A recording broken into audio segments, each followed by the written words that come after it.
శ్రీమాత్రే నమ. ప్రేక్షక మిత్రులందరికీ కూడాను శుభాకాంక్షలు. మార్చి నెల గోచార గ్రహస్థితులన్నీ కూడా మనం తెలుసుకోవాలనుకోబోతున్నాం.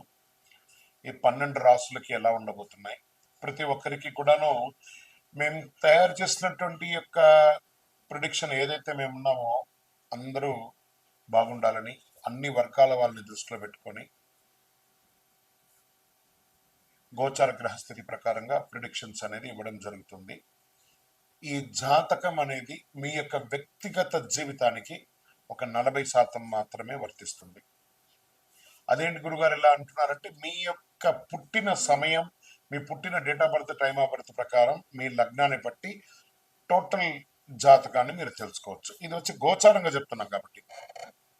సరే, ఈ గ్రహస్థితులంతా కూడా ప్రతి ఒక్కరికి కూడా కొన్ని ఆశలు, నాకు ఉద్యోగం వస్తుందా, నాకు వ్యాపారం బాగుంటుందా, నాకు పెళ్లి జరుగుతుందా, ఇవన్నీ కూడా ఉన్నాయి కదా. చాలా క్వశ్చన్స్ అన్నీ ఉంటాయి.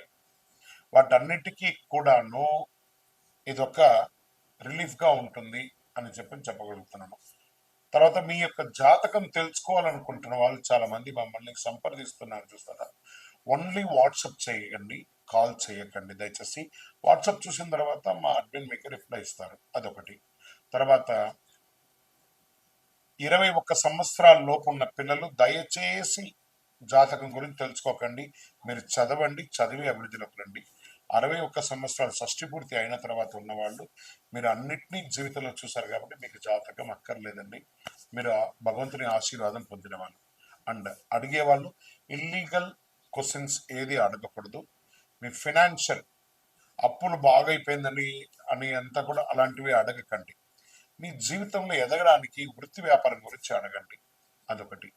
తర్వాత జాతకం పడుతున్న వర్షానికి ఒక గొడుగు మాత్రమే కానీ జాతకం జీవితం కాదు. మీరు మిమ్మల్ని నమ్మండి, మీ ఇష్టదైవం కులదైవాన్ని నమ్మండి, జాతకం కూడా సహకరిస్తుంది. జ్యోతిషాస్త్రరీత్యా ద్వాదశ రాశుల్లో 11వ రాశి అయినటువంటి కుంభరాశి మిత్రులారా, మీరు ధనిష్ట నక్షత్రం 3, 4 పాదములు, శతభిష నక్షత్రం 1, 2, 3, 4 పాదములు, పూర్వభద్ర నక్షత్రం 1, 2, 3 పాదాలకు జన్మించిన మీరు కుంభరాశి వారుగా పరిగణించబడుతున్నారు. ఈ నెల మీకు శుభాశుభ ఫలితాలు ఎలా ఉన్నాయంటే, 7.5 శని ఎలాగూ నడుస్తుంది. శని సంచారం బాగా కొంచెం గట్టిగా ఉంది. మిశ్రమ ఫలితాలు కూడా ఉంటుందొచ్చు అని కూడా చెప్తున్నారు.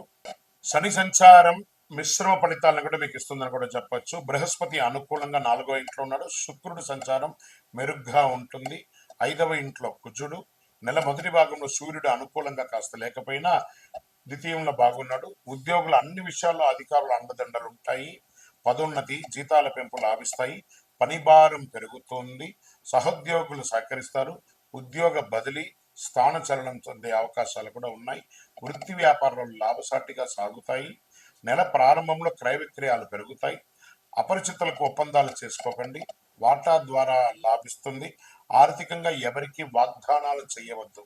నేను ఇది చేస్తానని వాగ్దానం చేయకండి. తర్వాత మీరేమైనా బ్యాంక్ లోన్స్ లేదా చిట్ ఫండ్స్ ఏమైనా చేస్తుంటే వాళ్ళకి సంతకం పెట్టేటప్పుడు జాగ్రత్తగా పెట్టండి.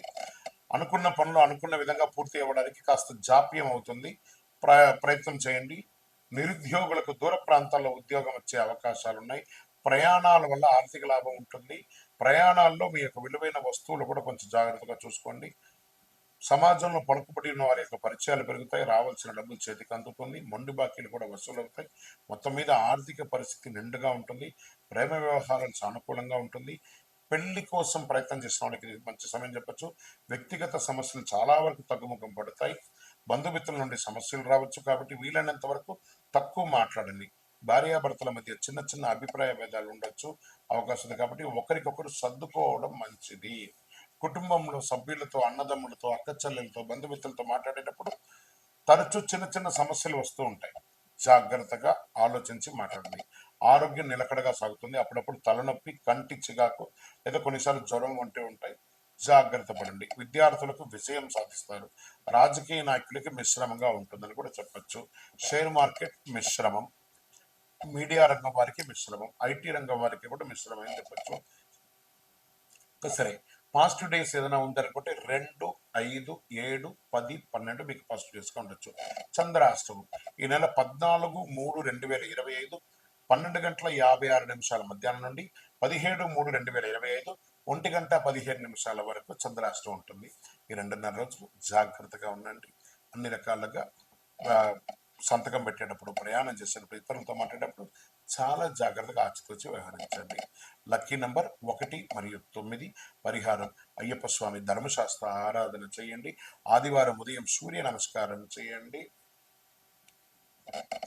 మంగళవారం దుర్గా అమ్మవారికి నిమ్మకాయతో దీపం వెలిగించండి. ఆదిత్య హృదయం ఆదివారం నాడు ప్రయత్నించండి. శనివారం మీ ఇంటి ఇలవేలిపోయినటువంటి దేవుడిని ప్రార్థన చేసి మీ వయస్సు ఎంత ఉందో అన్ని దీపాలు వెలిగించండి. ఇంకను అతి శక్తివంతమైనటువంటి కరుంగాలి మాలను ధరించండి. ఆరోగ్యంగా, ఐశ్వర్యంగా, ఆనందంగా, సంతోషంగా ఉంటారు. విజయోస్తు. జ్యోతిషాస్త్రరీత్యా ద్వాదశ రాశుల్లో 12వ రాశి అయినటువంటి మీనరాశి మిత్రులారా, మీరు పూర్వాభాద్ర నక్షత్రం 4వ పాదం, ఉత్తరాభాద్ర నక్షత్రం 1, 2, 3, 4 పాదం, రేవతి నక్షత్రం 1, 2, 3, 4 పాదాలకు జన్మించిన మీరు మీనరాశి వారిగా పరిగణించబడుతున్నారు. ఈ నెల మీకు మార్చి నెల శుభాశుభ ఫలితాలు అంటే 7.5 శని, 7.5 శని ఉంది. మరి ఏం జరుగుతుంది అని అంటే కుంభరాశి నుంచి మీ రాశిలోకి మారుతున్నాడు. కొంచెం ఇబ్బందిగానే ఉంటుంది, కానీ శని ఒకటి బాలని మిగతా గ్రహాలు అనుకూలంగా ఉన్నాయి కదా. ఈ మార్చి నెల కాస్త హెచ్చు తగ్గులు ఉన్నా కూడా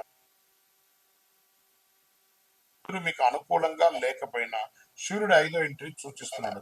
చంద్రుడు స్థుభ స్థానంలో ఉన్నాడు. శని తిరోగమనంలో ఉన్నాడు. 2వ ఇంట్లో బృహస్పతి. ఉద్యోగం ఉత్సాహంగా సాగిపోతుంది. ఉద్యోగం మారడానికి ఇది సమయం కాదు, కాస్త వెయిట్ చేయండి. ఎందుకంటే స్థానచలం అయ్యారంటే ఉన్న ఉద్యోగం కాస్త ఊడుతుంది. వ్యాపారాలు కాస్త ముందు వెనకగా ఆశాజనకంగా జరిగిపోతూ ఉంటుందని చెప్పచ్చు. ఆర్థిక వ్యవహారాలు సజావుగా సాగుతాయి, కానీ మనం ఇవ్వవలసిన డెట్స్ ఉంటాయి చూసారా, అవి కాస్త ప్రెషర్స్ ఉంటాయి, కాస్త ఆలోచించండి. వృత్తి వ్యాపారాల ఉద్యోగాల్లో ఆదాయానికి లోటు ఉండదు, కానీ ఖర్చు కూడా అంతే పెరుగుతుంది. అది కూడా సుఖమైనటువంటి ఖర్చులు అని చెప్పొచ్చు. ఇల్లు కట్టుకోవడం, భూమి కొనడం, లేకపోతే ఇంకోటి ఏదైనా అప్పులు తిరిగి ఇలాంటివి జరుగుతుంది. పెండింగ్ పనులు కాస్త పోస్ట్పోన్ అయ్యే అవకాశాలు ఉన్నాయి. మంచి పరిచయాలు ఏర్పడతాయి. కుటుంబం మీద బాగా ఖర్చు పెడతారు. ఇంటి వాళ్ళ కోసం ఎక్కువ ఖర్చు ఉంటుంది. ఉద్యోగం కోసం ప్రయత్నం చేసే వాళ్ళకి, పెళ్లి కోసం ప్రయత్నం చేసే వాళ్ళకి ఉగాది వరకు వెయిట్ చేయండి. ఉగాది తర్వాత మంచి సానుకూల స్పందన వస్తుంది. విద్యార్థులు ఘన విజయం సాధించడానికి చాలా శ్రమ పడాలి. శ్రమ పడితే ఖచ్చితంగా ఘన విజయం సాధిస్తారు. ఆరోగ్య విషయంలో శ్రద్ధ తీసుకోవాల్సిందే. మీరు గట్టిగా చూసుకోకపోతే శస్త్రచికిత్స కూడా అయ్యే అవకాశాలు చాలా మెండుగా ఉన్నాయి. రాజకీయ నాయకులకి కాస్త మిశ్రమమైనటువంటి కాలం. ప్రజాక్షేత్రంలో వెళ్ళేటప్పుడు చాలా జాగ్రత్త. ఎందుకంటే 7.5 శని, శని నాలుక మీద కూర్చున్నాడు. ప్రతి ఒక్కరితో మాట్లాడేటప్పుడు గౌరవ మర్యాదలతో మాట్లాడండి. తస్మాత్ జాగ్రత్త. దస్తావేజులు, మీ యొక్క డాక్యుమెంట్స్ ఏమైనా మిస్ప్లేస్ అవ్వకుండా చాలా జాగ్రత్త పడండి. షేర్ మార్కెట్లో ఈ నెల ఇన్వెస్ట్ చేయకుండా ఉండడం మంచిది. వ్యవసాయదారులకి బాగుందని కూడా చెప్పచ్చు. సాఫ్ట్వేర్ వాళ్ళకి బాగా స్ట్రెస్ అండి ఈ నెల, కొంచెం జాగ్రత్తగా ఉండాలి. మీడియా, ఐటీ రంగం వారికి, సర్వీస్ సెక్టార్లో ఉన్నటువంటి డాక్టర్స్, అడ్వకేట్స్, పోలీస్ డిపార్ట్మెంట్ ఇవన్నీ ఉన్నాయి కదా, వాటికి అందరికీ కూడా మంచి ఫలితాలు ఉన్నాయని కూడా చెప్పచ్చు. ఆహారం తీసుకునేటప్పుడు చాలా జాగ్రత్త. ఈ రోడ్ సైడ్ ఆహారాన్ని ఎంత అవకాశం ఉంటే అంత అవాయిడ్ చేయండి. పాజిటివ్ డేస్ ఈ నెల ఎలా ఉంటుందంటే మార్చి 2, 5, 8, 11 అని చెప్పచ్చు. చంద్రాష్టమం మార్చి 17/3/2025 1:15 ఉదయం నుండి 19/3/2025 2:06 వరకు చంద్రాష్టం ఉంటుంది. కాబట్టి చాలా జాగ్రత్తగా ఉండాలి. మరి అదృష్ట సంఖ్య ఈ నెల 2 మరియు 7. పరిహారం మంగళవారం సుబ్రహ్మణ్య స్వామి వారికి పాలాభిషేకం చేయండి. ఆదివారం రాహుకాల సమయంలో భైరవ స్వామి వారికి ఒక నెయ్యి దీపం వెలిగించండి. ప్రదోష కాలంలో శివుడికి అభిషేకం చేయండి. అన్ని రకాలుగా మీకు అనుకూలం జరుగుతుంది. అతి శక్తివంతమైనటువంటి కరుంగాలి మాలను ధరించండి. అతి శక్తివంతమైనటువంటి కరుంగాలి మాలను ధరించండి. ఆరోగ్యంగా, ఐశ్వర్యంగా, సంతోషంగా, ఆనందంగానూ ఉంటారు. ఇంకను మీ యొక్క కోరికలన్నీ తెరవడానికి మీ యొక్క ఇంటి ఇలవేల్పు దగ్గరికి వెళ్ళి మీ వయస్సు సంఖ్య ఎంత ఉందో అన్ని దీపాలు వెలిగించండి. విజయోస్తు. ఈ 12 ద్వాదశ రాశి ఫలితాలన్నీ పొందిన ప్రతి ఒక్కరు కూడా ఆయురారోగ్య, ఐశ్వర్య, భోగభాగ్యాలతో ఉండాలని ఆ అఖిలాండ కోటి బ్రహ్మాండ నాయకుడు శ్రీ ధర్మశాస్త్ర అయ్యప్ప స్వామి వారి 18 అవతారముల దేవాలయం తిరుపతిలో మీకోసం ప్రార్థన చేస్తున్నాం. ఈ దేవాలయాన్ని బ్రహ్మశ్రీ డాక్టర్ చంద్రమౌళి గురుస్వామి గారు జీవకోన అనే ప్రాంతంలో జీవలింగేశ్వర స్వామి సన్నిధానంలో నిర్వర్తించారు. ఇది railway station bus stand Tirupati నుండి 3 కిలోమీటర్ల దూరంలో ఉంటుంది. మీరు తిరుపతికి వచ్చినప్పుడు తప్పకుండా స్వామివారి దర్శనం చేసుకోండి. ఆ భగవంతుని అనుగ్రహం పొందండి. ఆయురారోగ్యంగా ఉండండి, సంతోషంగా ఉండండి. వందే మాతరం, వందే మాతరం, వందే మాతరం. చంద్రమౌళి వెంకటేష్ శర్మ. శరణమయ్యప్ప. ఫొటోస్ కమాన్.